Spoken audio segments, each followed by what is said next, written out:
All right, we will get started. Megan, you have yours in there? Yeah. Okay, very good. As we do with our momentum classes, we need a reason why we're here. Something a little more specific than just that general knowledge. Except for Ryan, you're new enough, I'll give you that. We're looking for some general knowledge. But ideally, you guys have been digesting and learning, because this is what, 4th class here on conversion. So hopefully some of those things you've learned, maybe we did a recap, mental side of things, right? All of our beliefs, all those core things that we teach, and then it kind of moved into some of the more practical stuff. We had the 7 listing agent responsibilities, and then we moved into the 47 vital activities for a listing agent, and we're kind of right there. I think Shayla told me the class that I missed, you guys had gotten to about number 8, is that correct? I think that's where she said you left off. So we're gonna pick up from there today and hopefully work our way through all of the vital activities if possible. And I'd like to get into some of the others, but we'll kind of see how the day goes. I'd much rather if we have good, valuable conversation, we'll run with that. There's no time limit on this. We can spend as many classes as needed because you're gonna pick something up each time. So Robert, with that in mind, why are you here? I am still working on eliminating the pauses in the, trying to avoid the awkward silences whenever I'm doing a listing presentation. But I have to be, Hi, Michelle. very focused on intentional on my presentation. All right. I do a lot, but it's just natural, just to roll it off the tongue and be ready to go. That's out there. Okay. And you're gonna be getting ready to use that on that listing appointment for that Westport condo, right? Not Westport, we're just downtown financial district. Okay, Supposedly it's the highest end one that's good there. We're having a conversation today. Off Walnut? Yes. she's in. Right there. Michelle, we'll come back to you in a minute. Ryan, other than general knowledge, why are you here?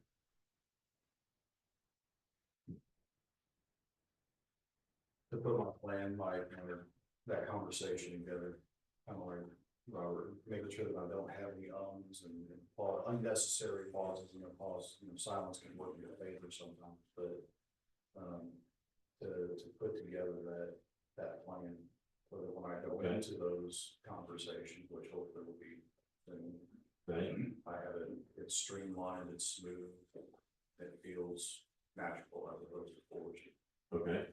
And one of the ways that we can help ourselves get more natural with that conversation is being confident in our process, confident in what we do. So a lot of these activities that we're talking about today, those are ones I want you to know what they are, know what they mean, know how to do them, and that will help build that confidence. Right, Megan? Granite countertops, leave it the same, or replace granite, do granite countertops and carpet, or just let it go and leave it like it is. So that's my listing appointment, and then I'm with the client. So I'm trying to decide, because we could just leave it the same. I don't know how much money she's really gonna gain if she puts that much into it with that done, those 2 things being done, but it would be really cool if she could do it. But I just, Okay, I'm so I don't stuck. know if that's a listing conversion conversation, but I'm happy to have it briefly. Yeah. Carpet, if it needs to be replaced, replace it. You'll double your money on carpet every time. We can build the closing for the sellers and provide a lot of value to them there. If the carpet is still in good shape, can be shampooed, cleaned up, looks good, smells good, I'm probably gonna leave it unless it's hideous. So that's carpet. Granted, it depends on whether or not the neighborhood calls for it. If everyone, if all your comps in the neighborhood have granite, they're gonna expect your house to have granite. If most of your comps do not have granite, you're gonna lose money. Okay, so that's a pretty simple rule.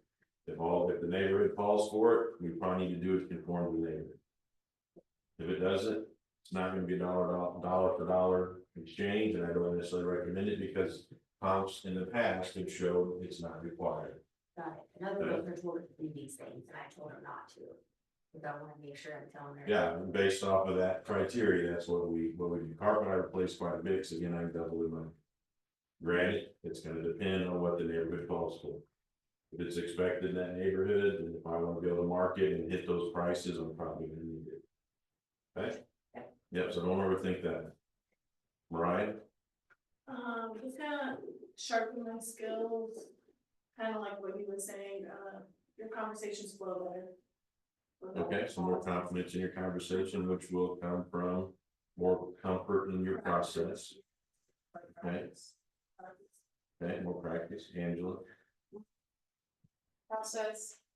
Having a streamlined process. not just Streamlined going in process. there and winging Okay. it. Done the past 2 years. You don't want to go in wing. I agree. We I know. mean, this is how I've always done it. So. Okay, well, we'll try to help you correct some of that. Right. Right, and some of this you can take back and then look at that seller process and go and refine. Helen? For me, the listings that I had were all fine except for the last one, and I hadn't had one for a long, long time. And one of the things that I felt like I kind of choked on was the pricing information, because it was a rural property, Mhm. comps are far and few between, and so I just want to be sure I have better confidence in how to present that part of it and guide the potential customer client for making that Yeah. decision. Yeah, the pricing boot camp will be the biggest help for you, and I think we still have another one of those coming, correct? Yeah, I believe it's coming up, so. Like part 3 or 4. And then too, I think we talked even after is my tour, I just get too comfortable visiting that I get a little off track on my timeline. And so my listing appointments aren't always long. And I know that can be good and bad because you're bonding, but, and then they feel comfortable, but then also it could go the other way where they're like, wow, this person is exhausting and this is taking forever. And so finding that, like how to do that. So I feel like the conversation during the listing appointment goes pretty well, but I know like this happened the day that I had that listing appointment. Mhm. And I know I don't have all that covered, so I need to look back at my packet and see what I'm not, what's not there to prompt me for some of that conversation. Okay, yeah, so it is important to kind of know what you're trying to accomplish, know the structure of what you want to accomplish during that conversation.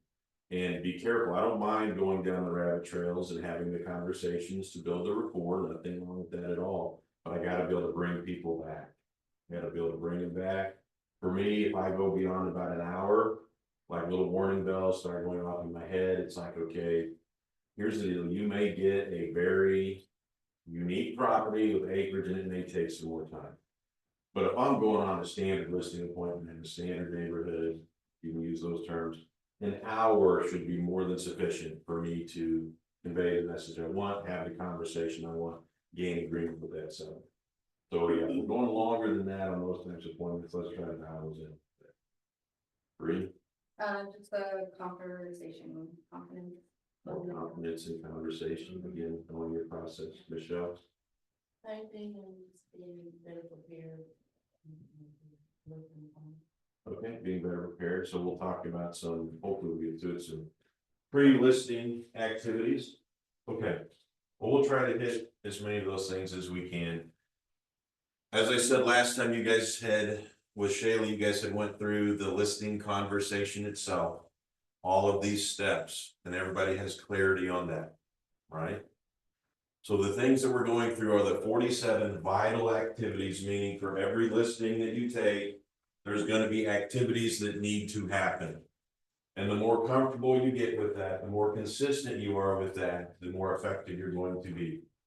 The more effective that I am, the more appealing I become to sellers, because I have that level of confidence, not arrogance, but confidence when I'm having that conversation.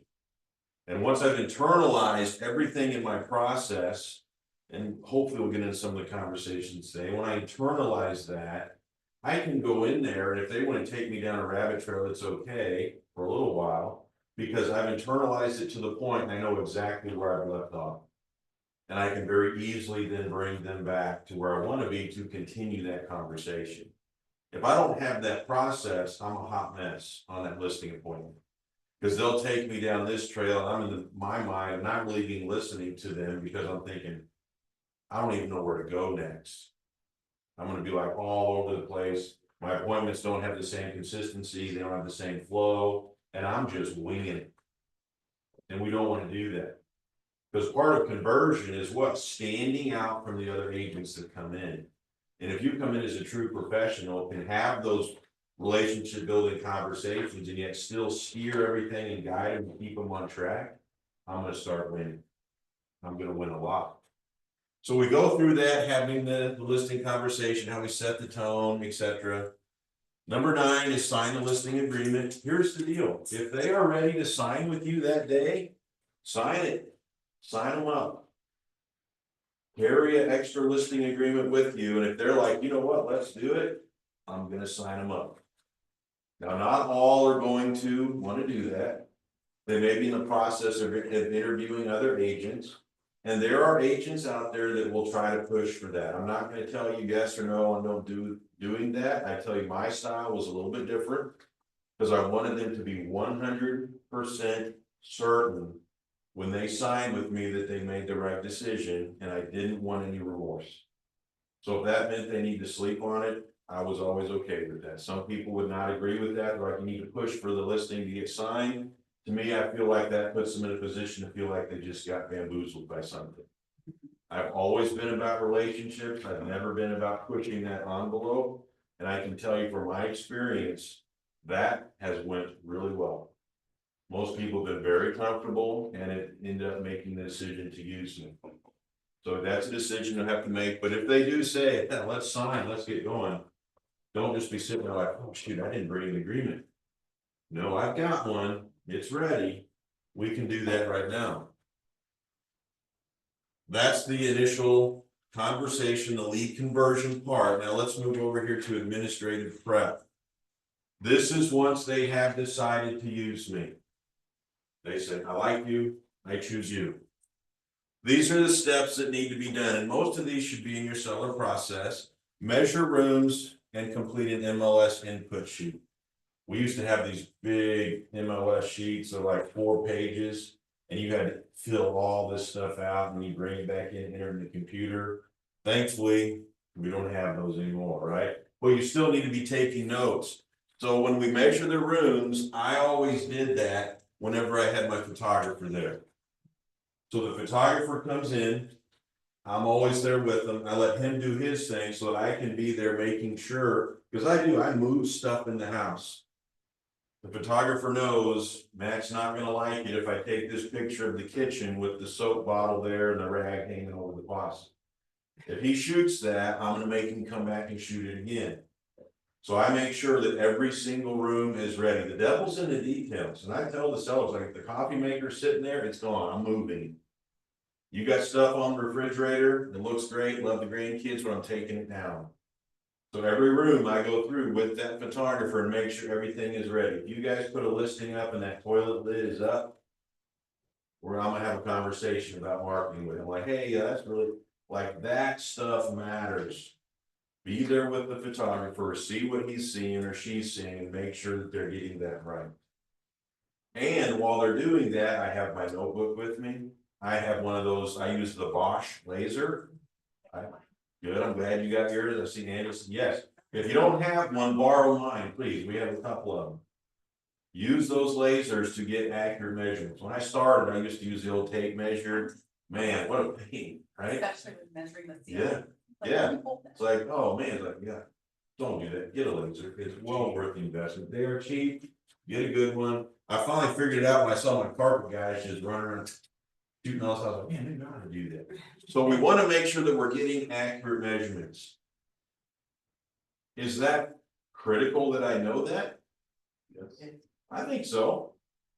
You ever had clients who are wanting specific size rooms and you've seen lazy agents who don't put in the room measurements? That's an epic fail to me. That is part of your responsibility to that seller. And I could even use that as an area in which I stand out from other agents. I could use that in my conversation if I chose to on a reason why I stand out, because not all agents will do that. So make sure that we're getting those accurate room measurements. A lot of times they might have finished basement space. You need to know what that square footage is, because it may not be in tax record. Maybe it wasn't in MLS before. So I need to make sure I can get the public record for above grade square finish, right? But what about below grade? We need to know those things to be accurate. So make sure you're taking those. Also, while I'm doing my measurements, for the MLS input, what else am I doing? What should I be doing? Having like ceiling fans. Correct. Yes, 100%. Carpet, hardwood. You'll learn what MLS asks for in each room. I think you can put 4 things per room. What is the flooring? Are there vaulted ceilings? Do I have ceiling fans in the master? Do I have like a walk-in closet? Do I have dual vanities? Do I have shower over tub? Like, what is it? You'll learn all those things that I should be looking for, and I should be going through and I should be noting all of that. Because whether it's on Zillow or Realtor or MLS, your listing looks a whole lot better whenever I have all of those details filled out. That makes me look like a professional realtor. Sellers like that. I see people put listings on with almost no information at all. Matter of fact, you could even make that part of your conversation. Remember, because when I'm having the conversation, it's about differentiating myself. Is there anything that would prevent me from taking another listing from MLS printout and saying, look, this is what I've seen other agents do. This is what I do. And then you show them one of yours and everything is filled out. Do you think that would stand out to a seller? 100%. It's about differentiating yourself from the competition. So I need to be doing that. Also, if you don't do this, you're going to sit down and do your MLS input and you're going to be like, was there a ceiling fan in there? And then you're stuck waiting for the photographer to send you the photos. And anybody ever done that? Yeah. Went through the photos trying to figure out which room was this? Oh yeah, that's if you don't do that. It should just be a standard practice that when I'm there, I'm doing these things. All right. So make sure that you're thinking about that part of your process. Next thing, place sign and lockbox. When do we place the sign? What? After the agreement signed. Yeah, once I get that agreement signed, I have the right to pop my sign in that yard. Do not do it before the agreement, please. Yeah, you can't do that. You need to actually have an agreement to list that property, okay? And it doesn't have to be before it's inputted? Okay. No, it's Does have not. to be okay. I might be doing a 3-week coming soon period, right? You don't know. So I'm gonna put my sign in. Lock boxes. What kind of lock boxes do we use? iBox or combo, but what determines which one I use? Vacant or occupied, is there personal property in there? There could be a number of things. I personally would like it if there were iBoxes on every single listing. It's not Be whether honest. we're out in the country, like, on land. Sometimes may not get good reception, so sometimes it's good to have a lockbox on there. Do I need reception? No, I don't. you don't, no. You just need to have The the key, agent needs to have their, their key updated. Updated. yeah, That's in there. yeah. So that would be a good lesson to teach agents, make sure that's Your updated keys every day, updated every, right? yeah, Because the lock boxes run off what? Bluetooth. right. So as long as I'm right there, my Bluetooth will work. To your point, yes, they would have had to have updated it before. That should probably be realtor practice though, is kind of every morning, just checking your app, make sure Well, you before going on Yeah. showing matters of seconds. Yes, Kelly? my Finley property, they have no keys and it's just a combo on the lock, Okay, on the door lock. Yep. And I didn't think about the whole tracking of, and of course, but now I can speak to that better. But do you see a problem with using that combo? lock? no, I've used those before because others like, and they can even put in a easy combo to give out to the realtors that they can change later. That's okay. But as a general rule, I like iBoxes, but I'm okay with the combo if there is no personal property. You're comfortable with the area. The last thing I want is somebody using my, like, watching the realtor put in a code, or some realtors won't even spin the dial after they're done with it. And somebody could come back, access the key, steal all my copper, etc. Now if they're after it, they're probably gonna break it anyway, I get it, but I wanna do everything I can to make sure I'm protecting that property, so. Just kind of think through it. Also, placement of lock boxes, please be careful with that. Lock boxes will damage doors if you didn't know that. So that's part of the last thing I want to do is put a lock box on there and damage their door. So if I can find a rail or I can have another place to securely put it or please do that. I'm very, very careful about putting them on doors. Cause it's very easy for them to, they have a brand new painted door, nice door, you put that lockbox on, next thing you know, you got damage to it. So just something to think about, be careful. But do you prefer to have them attached to something like a lot of showings I did last weekend? Out of the 4 I showed, I've seen one of them attached. Yeah, we just said by the door now. Not uncommon, if I'm gonna just place it, I try to put it behind something or hide it somewhere. Right. But that's only if I don't have a rail or something to just affix it to. Okay? Again, why would some agents do that? Laziness, lack of care. If you see a iBox sitting on a concrete porch right next to a wrought iron rail, to me, that's pure laziness. Put it on the rail. It's not gonna hurt anything there and it's secure. Is somebody gonna be able to steal that, get in that box? That would be very, very difficult. I'll give you that. Those boxes are very hard to get into. But again, it's about taking precautions. Mail a thank you letter. When do we mail the thank you letter? What was it? When you leave. Yeah, literally, you're sitting in the driveway writing it, or you go back to the office and you write it. I'm a firm believer within 24 hours of a listing appointment, you need to have that sent. Yes, Plan B, if it's an estate and there's no one living in the home and the kids meet you there. I don't have an address or anything. I did it by text, cause I text is acceptable. I know. I could record a real quick video of thank you, send it. Okay. Yeah. Well, and it also make a good impression if you handed them that letter, that handwritten letter, you know, be for a little bit prepared. Yeah, good. Okay. Yeah, you could have it just I at the end hadn't of even it. thought about Thank you it, so so I much. left and I was like, oh. Yeah, but we just want to be expressing our gratitude. Creating a listing file, where do we do that at? .loop, right? Yeah, we're gonna have that in .loop, yes. Contact the showing service, which is who? Bay, you're gonna be doing that during your listing input. Deliver the listing agreement, MLS sheet, notice of office, we do that digitally, right? All that's gonna be in your loop. You're gonna submit that. If you get one written, let's say you go there and you hand sign one. What do you then do with that after you scan it in? Put it in .loop, and what else? We do need that, yes. Free. You send it to Shayla, everybody else here sends it to me, yes, okay, As long as it's filled out correctly. yeah, or I'll let you know. But what else do I need to be doing with all that documentation? I'm sitting there with the seller, hand filling everything Send out. it to copy back. Yes, Oh. please make sure that the sellers always get copies of everything. If they sign it off of .loop, don't just hit attach PDF, that's not good enough. Because I'm not gonna trust that they are gonna see that or download that. I don't want them to have to go through it, so once it's signed, your practice should be putting it together in a nice contract packet, and because I had a very specific order that mine always went in. Missouri broker disclosure form, the listing agreement itself, then the franchise disclosure, then the seller's disclosure, and then any additional, my contracts always look the same. Every single contract packet was the same, so when it went to the lender, it was the same, when it went to the title, it was the same. They got used to what my contract packets would look like, don't just send them a big wad of documents, here's the whole contract. Same thing with the seller, I'm going to put that packet together professionally. I'm sending it to them via an email. Here you are, here's all the documents that you signed, don't just trust them to go into .loop and find it.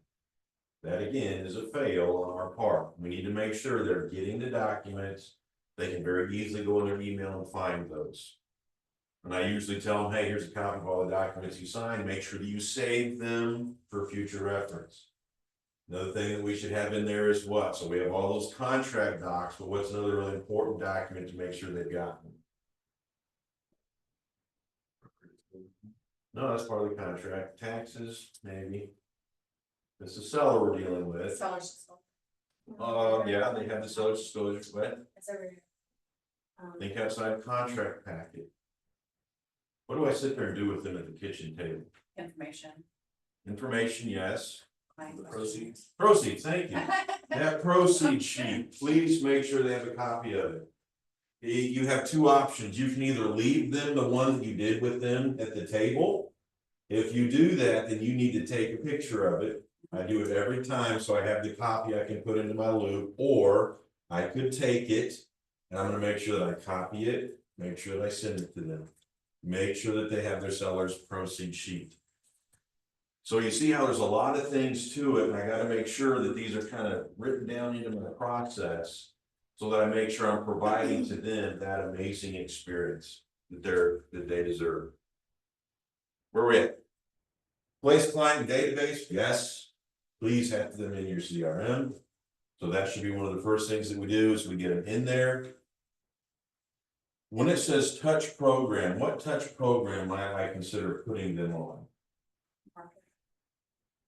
Probably some kind of market update, yeah, they might be a B or a C. They may be just a little bit out, we don't know, so I might move them on to that, kind of depending on where they're at. Am I gonna put them on my advocate program yet? No. Probably not. When would I put them on the advocate program? Yeah, so follow the process. You'll notice that after closing, what do we do a week after closing? Follow up, what do we do 30 days after closing? Follow up, and then what's the very next line? Turn over to advocate touch plan, right? That's when all of that stuff starts kicking in. Is it wrong to put them on there earlier? No, you could, but that's gonna be the most appropriate time based off the plans that we build. To put them on. You do what? I did it early because I was needing. Trying to grow it. That's okay. I did. Hey, you gotta get this point. I'm okay with It's it. like they signed with me, of course I'm gonna say they trust me. What if it goes south? Well, it started to. I Okay. haven't. Yeah, and if it would go south, then we can remove them, but for me, it's like, once we're closed. Now the remember what we say is the relationship truly begins at closing. Because you could have been completely fake up to that point.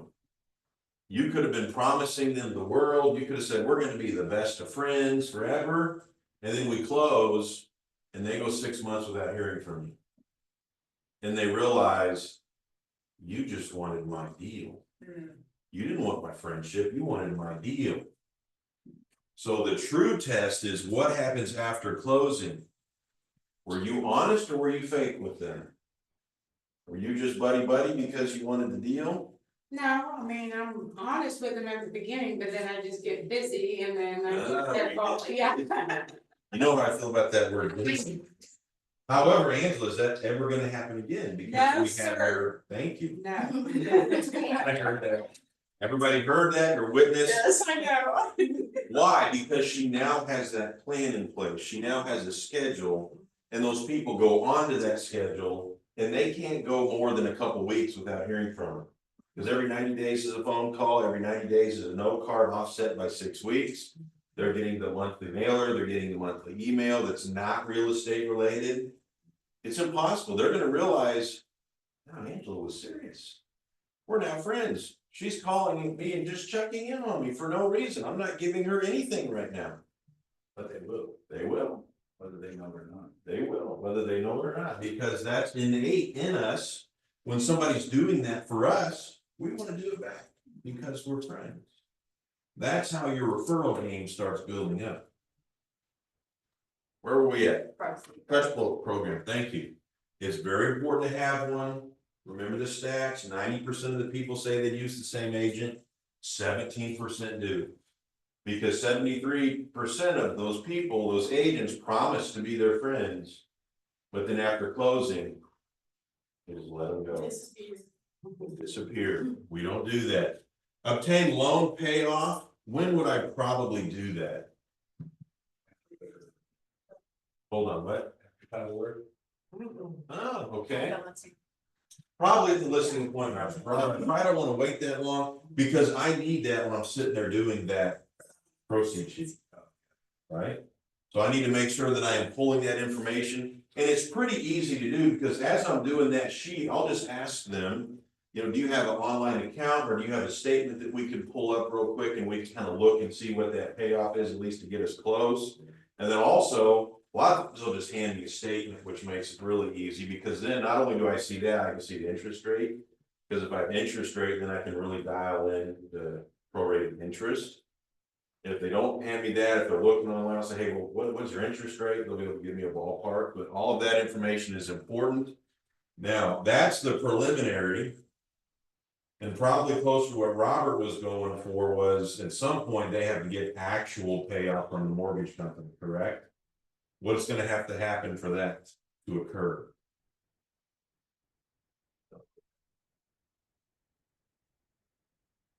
Seller make contact with closing office, okay, what else? The link or the- Who's ultimately gonna be responsible to pull that? Title's gonna be the one, so it's very helpful to prep your sellers, hey, once we go under contract and we're in this contract process, I want you to be aware that one of my representatives from the title company is gonna reach out. And they're gonna be asking you for some information that may seem somewhat sensitive about your mortgage. And if you have a question of who it is or not, because you should be able to tell them, like I can say, it's gonna be Stacy, it'll be Stacy from Ever Title. She's going to call you and ask you for some information about your loan. And you might even have to authorize the lender, right, to send that to them. If that happens, it's okay. If you don't prep them for that, what happens? Get caught or. The seller's gonna call you and say, I just got this really weird call from someone who said they're at the title company, wanting to know about my mortgage. Oh, yeah. And I just want to make sure it's legit. I wanna make sure it's legit. I'm sorry, that's a fail on our part. My opinion, when I was going through a process with a buyer or a seller, if they ever had to ask me a question that had to do with something I should have already explained, that's a fail on my part. Now, maybe I did explain it to them and they forgot I did my job, but if I'm like, oh, I forgot to tell you, that's on me. And that's why your process should be fleshed out in great detail. And again, the one you have with the 123 steps for sellers, that's just your framework. Because each one of us is gonna do it just a little bit different, like the nuances of each step. So you need to go in there and put a little note next to it. Hey, I do it this way, I do this, I do this. And then that's that process you're following. Because if you look at those 123 steps, those are just kind of like major steps that may have 3 or 4 little side notes underneath them, depending on when you choose to do things and how you do it.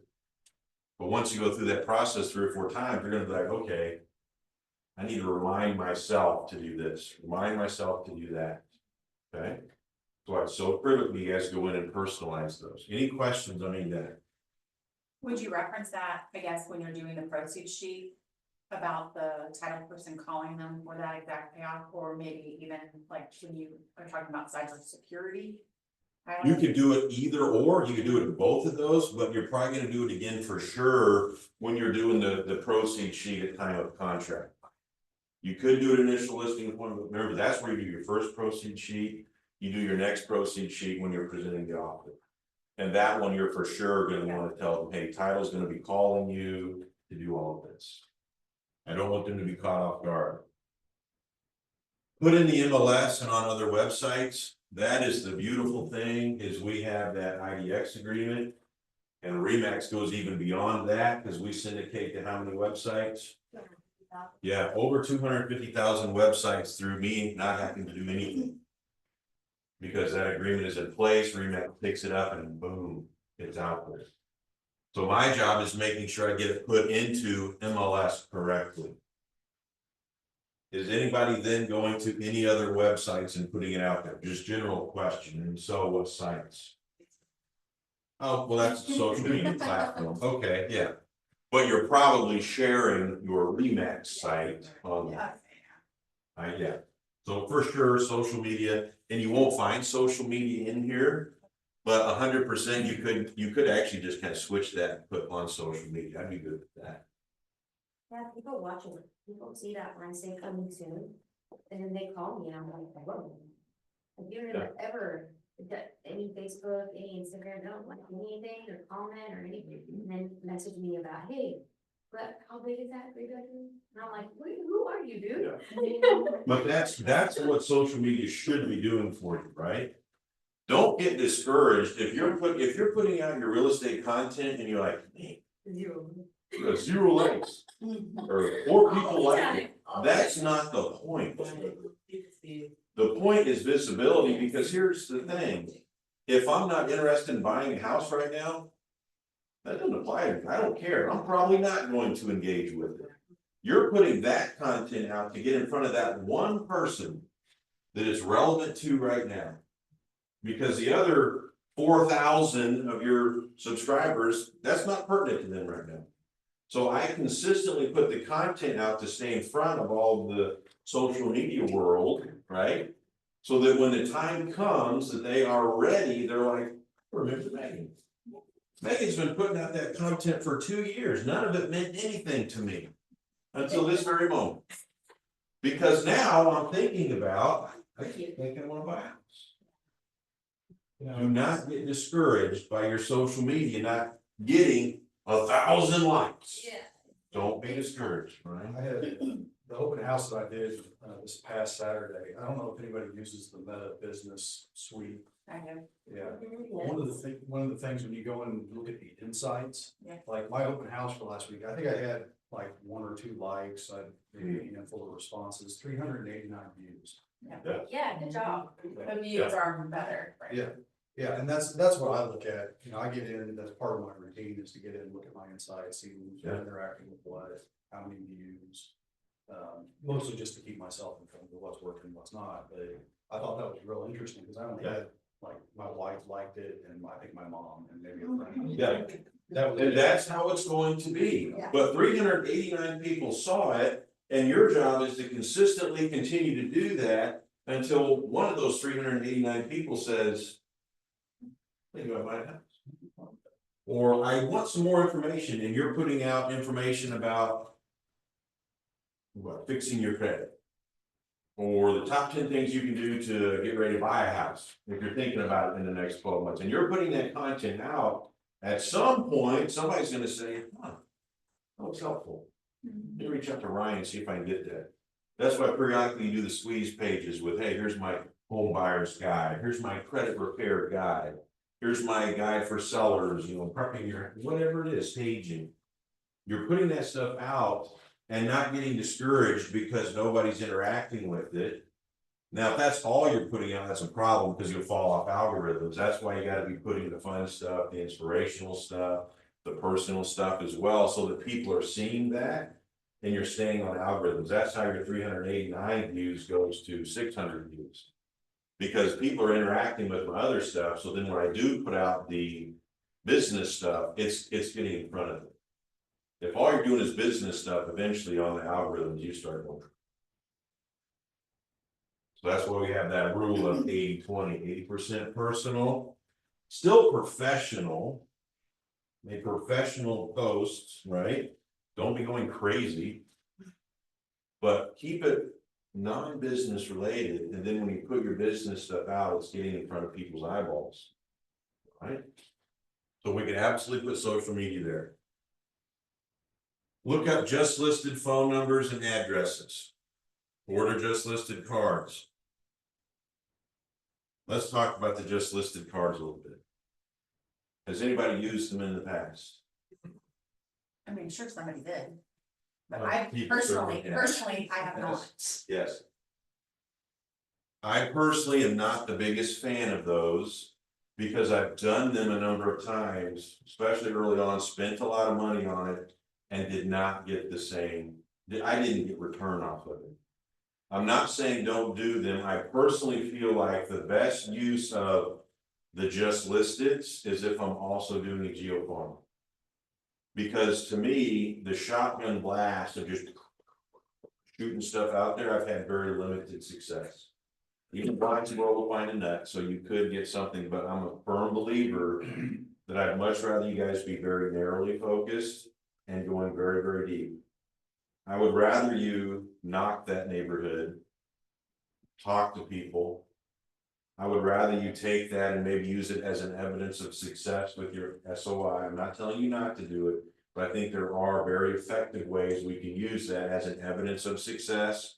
We live in the world of social media, so I can do a lot of the same things as that without the cost. Or for a much lower cost, because could I do a targeted ad? Yeah. As a just listed? I would be a much bigger proponent of that than what it costs these days to do the print mailing. That's just my opinion. So something to think about, but I could do a targeted geo ad on social media for a pretty low cost. And put that in front of a lot of people. And you can go in and really dial, I don't know if you guys have messed with, you can really kind of dial that in on who your target is. So just something to think about. I like doing just listed things, but I want to be careful on how we do it. And I only say that because I spent a lot of money early on blasting out just listings. And I just did not get the return. I got much greater return from actually narrowing the focus, working on the relationships, etc. So do with it as you will. Home flyers, yes, if you're planning to do an open house or things like that. Is anybody using the old flyer boxes? No, because you're not supposed to. Well, you can, right? Why You are you certainly not can. supposed to? Great question. Yeah, so Megan, why are we not supposed to? Because you want them to call you, not to take it. Ah. They take it, they're like little mice, they run up there and grab it and chew and Cause run. they're just comparing their house against it, I did that. That's My first info. Or they're just bored. of So it. is my goal to leverage my listing and create additional opportunities and create conversations that could bring buyers to that house? I would say, yeah, that's my goal.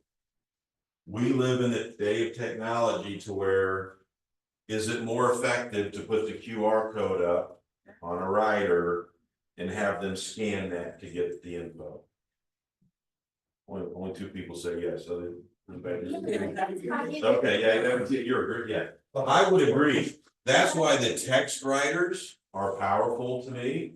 I would use a text writer before I use that box, because with that box, all that's happening is people are coming and taking. I'm not capturing anything, I can't further conversations. Half the time, those boxes end up empty, and I think they look very unprofessional. Print advertisement is expensive, it's very expensive these days, so I'm not telling you not to do them. I just know me personally, and a lot of agents I've seen have switched to utilizing technology for that. You can have it, you can get your own custom writers with your own custom QR codes. And you can point those QR codes to a website very specific to that property. Is there any reason I can't do that? Absolutely not. And then once they're going to that, now I capture the information. And once I capture it, to me, that is better. It's more along the lines of my fiduciary responsibility to the seller, because now I have that buyer's info and I can pitch this property to that buyer. Whereas if they just walk by or run up and grab I can't do any follow-up on that, I just don't have anything. So that's why I would make the case, I like the idea of flyers, but we can do them digitally. Do it all digitally, utilizing QR codes, etc., because that's going to truly leverage that listing. Okay, so same concept, we're just doing it a little bit differently. How about door knocking to closest neighbors? Billy says yes, Bree says yes, that should probably be part of it. Because when I get a listing, I want to impress the neighbors. I want to impress the neighbors. You can have, because statistically, when a house lists in a neighborhood, any neighborhood out there, how long is it before the next one lists? 30 days, 30 days. Within 30 days, statistically, another seller in that neighborhood is going to list. All right. So with that mindset, I could blast out the just listed cards. I could. But what if I go and physically start doing some door knocking? Puts you a better chance, you would think, it would make sure that. Get it in there. Option for them. Oh, yeah, well, I was gonna do that Yeah. anyway, so. I think door knocking is one that should be happening, because that is a very easy conversation to have. The right price. True. Now, I print them something, and some, I thought you said we don't print stuff. I don't. But you You go will. up them without printing anything, you're like, hey, Good. selling down the street. What I told you to not do is put a flyer box in front of the house with a bunch of flyers. I give them my Okay, extra personal marketing newsletters, that's what I do, is like. you when can I do that. finish. It could, because if you're going to an open house, you're probably printing a flyer that's Okay. inviting them to the open house. That is a different approach than putting them just in the flyer box to sit there stagnant. And half the time those end up full of spiders and water, and then they run out. People Curl looking up like, in "Oh, the my sun, gosh." faded. Yeah, yeah. So there's just a better way. So we can door knock, You can potentially call neighbors. Where do I get those phone numbers? For free. Remind, thank you. Yes, Remind. I can go on Remind and I can click every property around it. And I can pull up the records and get phone numbers for those owners. Yeah, I had That a is something. agent that they just got a home under contract across the street from where I am, they're on the line, and he was out door knocking. Hmm. You know, this Yep. past weekend, and Yep. then left the flyer of the home that they got under contract on the door. Yep. I was tired. So that specific strategy, what do we call that That was strategy? cool. What is that strategy? That's circle prospecting. Oh, okay. Yeah. Because I can circle prospect the house that was just listed, Mhm. just under contract, just Mhm. closed. If I'm circle prospecting, those are easy conversations to have. Yeah, but I was like, I had respect that he was Yeah. out there doing it, you know, trying to have 100%. conversations. Good for them. Should went out and encouraged him, says, hey, look, I'm a realtor, but I get it. Yeah. So don't be afraid to go knock. You have a reason to do so. I'm not soliciting, I'm just making you aware. If you know of anybody looking to move to your neighborhood. One of the power phrases that we always talk about in momentum is what? Choose your neighbor. Pick your neighbor. Okay, pick your neighbor, yes, but you're wanting to make sure you're differentiating yourself from your competition. So when I go door knock, one of the power phrases is. As an extra service or as an extended service, I'll go with that. As an extra service to my clients, I'm going around and making sure that I personally let all the neighbors know. And what that's telling them in their mind is, okay, you're doing that as an extra service. None of the other agents that have listed a home in this neighborhood have ever done that. So you're already starting to separate yourself from that competition. Make sense? So something to think about. Now, mailing the 200 just listed cards again, you could. I think a targeted social media ad could be very good. And I will tell you another thing, kind of the same concept is James Wood had that letter that's in the drive. I actually really like that, and it's gonna be far cheaper to do that than your color print postcard. So just something to think about. And again, his concept was, I know this neighborhood, this house is listed, another one's gonna happen in 30 days. I wanna put this letter out. That way I can hopefully get in front of the one that is coming in 30 days and have an opportunity to talk to him. So that letter's on the drive, just go to, I think it's the 2022.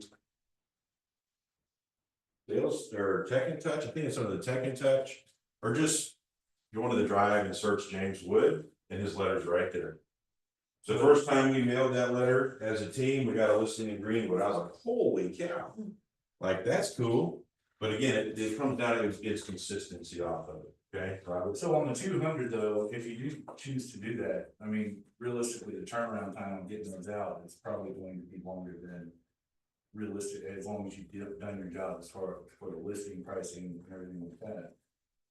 Your goal isn't necessarily to get a buyer on the property, it's to, or, you know, garnish a seller or something, because I mean, the turnaround time on the card is usually gonna be longer than what it takes to get a contract on the property. Here's another thing I would tell you is we have gotten into a very fast-paced market. We would agree over the last probably 3 to 5 years, like it is fast-paced. But if you've been around long enough, you remember a time to where a listing was a little bit longer of a process. Angela says, yes, it's like, yeah, there was more planning to it, there was more that we did. Now it's like, someone's like, put it on the market. Yep. They're like, when? They're like, tomorrow. It's like, I mean, it's like, okay, you know, like, there's certain things we need to do, we need to educate them on how to enter the market appropriately, et cetera, but we've sped things up a little bit, and to that point, it does make it kind of hard. It's like, man, you know, it's gonna be a week before my just listeds even hit, you know, or 10 days or 2 weeks. So it's something to think about, but you are right, I'm using that, trying to leverage to land the next listing, ideally. Okay, because if I'm sending that out, especially if I'm sending it to that neighborhood, a lot of people aren't gonna move from that neighborhood to buy them, so buyers probably not want to hit, potentially, okay? So just something to think about. So the James Wood letter you're sending out to the neighborhood, just that specific neighborhood they were listing in? Yes. Okay. Because it's very specific in there, it talks about how that sale could impact Okay, them, their value, all of that. okay. And it's a pretty short little late. We just kind of took it and switched things out, took his picture out, did ours, and because you know him, he's very boisterous, and he's just fun. James was just a very fun guy, and you can see that in all his marketing. So we pull that up. If you don't follow him or watch his videos, you probably should. He's very, very good. He spoke at multiple RE/MAX events on video, things like this. He just has a lot of fun, and I enjoy it. Email home flyer to area agents. You guys probably get those through MLS a lot. Yeah. And they say, hey, just listed, so that is another strategy you could do. Also, reverse prospect. You can reverse prospect. That's not a bad idea. You can also go into your bold trail, and you can actually, remember there's that matching buyers. You can click that, and so every single buyer in your bold trail that has matching criteria, they come up. You can tell your sellers about them. Remember, it's differentiation. What are you gonna do? How are you gonna explain it? Because I want to give as much value as I possibly can. And if I can tell them that I do all this with my SOI, because I can put that on my socials, I can put that out there. There's so much that I can do. Your typical agents don't spend the time talking about it to sellers. So there's a big difference whenever you go in and start talking about just the things we've talked about today. If you're able to articulate that stuff, and you're able to talk about that stuff, and then the next typical agent comes in to interview after you, what do you think the sellers are sitting there thinking? They're sitting there comparing. They're like, this next agent's, they're a hot mess. They're mediocre as they come. And then you're gonna win that listing because you took the time to have your process ironed out. You had all these little notes of, I need to make sure that I explain to them what reverse prospecting is and how I do it. I need to make sure I explain to them how I use the matching buyer criteria in my CRM. So they're thinking, they're like, wow, man, they have so many facets to their marketing and their plan. I'm gonna be doing myself a disservice if I use anyone else other than this agent. That's the thought I want them having in their mind is you come in with that. Remember early on we talked about the team approach. We'll talk more about that later. I want them involved with me as a team member through this whole process. They start seeing that I have all these different things going. They're like, whoa. The other agent just said they were going to do great photos, put it on MLS and do an open house. But you told me you're going to do. Who are they going to choose? You. I'm gonna have to have a checklist of everything I need to talk to them about. You when I should. go in- When I go in there. Hopefully So you're I'm writing like, it down. Okay, hit that. Yeah. So, Write it down, okay. put it in your seller process, because remember that they're up there, it has the listing conversation. And then you could simply add a bunch of lines and add all your key things you want to hit, Okay, and you take that with you. okay. And then that's your guide as you're having that conversation. And then if I show them a value, are they gonna start fighting me on commission? No, They're not. Because generally what happens is we take reduction in commission because we're not comfortable enough fighting for our value. That happens. Now, here's the thing. I had a general rule. If you're fire, your police, your EMS, automatic discount. That was my rule. I always gave that first responder discount. They didn't have to fight for it at all. It's like, no, this is what I do for you as a thank you. was family in there too? Family would be in there. For family, I do it for free. Right? Yeah. Yeah, if they're my immediate family, of course, they're gonna get a discount. Okay. And sometimes your family won't let you. Yeah, They're like, no, you gotta get paid. It's like, well, I can't do 1%, whatever. But yeah, other than that, I'm not gonna go in there already discounting my commission just to get the listing. Because I'm gonna show enough value to them to where they're like, we're not gonna argue that at all. Yeah, that other agent was gonna do it at 2.5%, but all they were gonna do is, again, is photos, put it on MLS and what? Do an open house. But if we hire this agent, yeah, they're gonna charge me 3%. But they're gonna do this, and they're gonna do this, and they're gonna do this, and they put together a comprehensive strategy that goes beyond just entry to MLS. Remember how we talked about that comprehensive sales strategy? That's like, here's phase 1, is everything up to listing. Here's phase 2, when we go into the market, and then here's phase 3. So if we don't have a contract in this many days, we have a new pricing conversation. If we, go 2 weeks on the market, then I'm gonna go in and I'll be refreshing the listing, switching the photos, all of these things that I'm doing. And so the sellers know what that plan is. So every week, whenever I call them, it's not this awkward conversation of them saying, well, what are you gonna do next week? And me sitting there, I don't know. What do you think we should do? Right? We talked about that before. No, I know exactly what I'm gonna do. we've made it to this day in the plan, therefore next week we're doing this. And I'll follow up again with you next Friday, we'll talk about how it went. And they're in this collaborative effort with you so that those conversations don't have to be feared because we're putting our heads together, we're re-examining the plan. The only time I fear those conversations is if I don't have a plan. If I don't know where we're going next with this, I'm not quite sure what to do, that's when I'm like, I really don't want to call them, so they're gonna ask some hard questions. And I'm gonna be like, I don't know. You know, well, let's try this, I don't wanna try anything. It's according to my plan that's really thought through and put together ahead of time, and this is what we're gonna follow. And we're gonna navigate the market is telling us this, therefore we need to do this. Those conversations we have to say, because not only do they hire us to be that marketing expert on the initial entry, the initial exposure, they're hiring me as an expert to help them navigate the market. Do they know how to navigate it? Absolutely not. So based off the amount of exposure we're getting through the other websites, leading to how many showings we're getting, what is the feedback from their showings, you guys better get ready, feedback is probably gonna go away. Let's deal with that, it shouldn't be that difficult. It shouldn't be that difficult, but the lawsuit is, I mean, that's, Again, well, it's a lawsuit in Kansas, isn't it Kansas? I think it originated in Kansas, this lawsuit on feedback, so. Yeah, just be prepared for that at some point, but that's okay. That's okay, agents will give it anyway, so. Well, Half of it. feedback is always very helpful, I agree. but you know, we have to, doesn't matter, I'm not gonna get on that soapbox. We're out of time. I need somebody to mark, so we started on number 8 Got to 29. and we got to 29. No, we didn't. No, we didn't. No, we're on. Well, we kind of covered these things to a degree. We got mark 27 and we'll pick up from there. So I think we're on slide 16 and I think there's 74. So we got a little ways to go, but that's okay because hopefully you guys are picking up a little nugget each time and we're gonna keep building. We're gonna build, we're gonna build, we're gonna build. So just what we talked about today is some of the needs from the room when we came in was, I need more confidence.